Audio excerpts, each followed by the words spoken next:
سورۃ المائدہ آیت نمبر 24. قالوا یا موسیٰ انا لن ندخلها ابدا ما داموا فیها فاذهب انت وربک فقاتلا انا ہاؤنا قاعدون. انہوں نے کہا اے موسیٰ بے شک ہم ہرگز اس میں کبھی داخل نہ ہوں گے جب تک وہ اس میں موجود ہیں، سو تو اور تیرا رب جاؤ، پس دونوں لڑو، بے شک ہم یہاں بیٹھنے والے ہیں.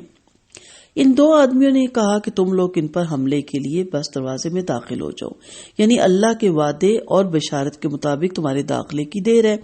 دشمن بھاگ جائے گا. لیکن انہوں نے حد سے بڑا ہوا گستاخانہ جملہ کہا،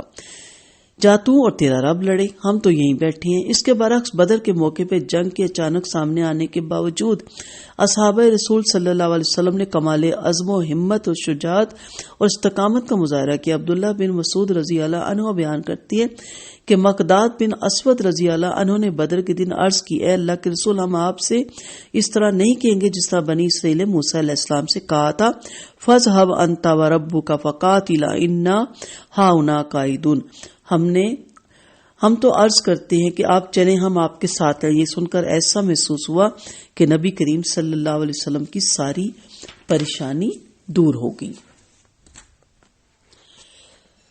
قوم جو مدتوں دراز سے فرعونیوں کی غلامی میں زندگی بسر کر رہی تھی اور اللہ کے بجائے بچڑے کی پرستش کر رہی تھی، اس قدر پست ہمت اور بزدل بن چکی تھی کہ موسیٰ علیہ السلام کو مخاطب کر کے کہنے لگی کہ جب تک وہ لوگ وہاں سے نکل نہ جائیں ہم کبھی نہیں جائیں گے اور نہ ہی اپنے آپ کو دانستہ ہلاکت میں ڈالنے کو تیار ہے. اگر تمہیں جہاد پر جانا اتنا ہی ضروری ہے تو جاؤ تم اور تمہارا رب جا کر ان سے مقابلہ کرو، ہم تو یہاں سے آگے نہیں جائیں گے.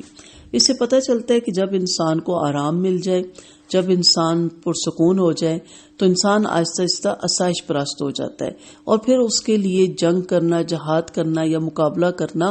بہت مشکل ہو جاتا ہے. اور یہ انسان کی فطرتی ایک عادت ہے کہ جب تک وہ سٹرگل میں رہتا ہے، جب تک وہ مشکلوں میں رہتا ہے، جب تک وہ پریشانیوں میں رہتا ہے، اس کی صلاحیتیں ابھرتی ہیں اور وہ کامیاب ہونے کے لیے بہت کچھ کرتا ہے. لیکن جہاں کہیں اس کو سہولت ملی، جہاں کہیں اس کو آرام ملا، جہاں کہیں اس کے پاس دنیا کی نعمتیں آئیں، وہیں پہ وہ پھر غفلت کرنے لگ جاتا ہے. تو فرعونیوں کی بھی یہی روش تھی، کیونکہ وہ بالکل پرسکون ہو گئے تھے اور لڑنا انہوں نے چھوڑ دیا تھا، اور اس لیے انہوں نے کہا کہ اب ہم نہ ہی جائیں تو بہتر ہے، نہ ہی لڑیں اور ہمیں سجا سجایا جو ہے سارا وہ ہمیں یہاں پہ مل جائے اور ہم آرام سے اس قوم میں داخل ہو جائیں، ہمیں کچھ بھی نہ کرنا پڑے.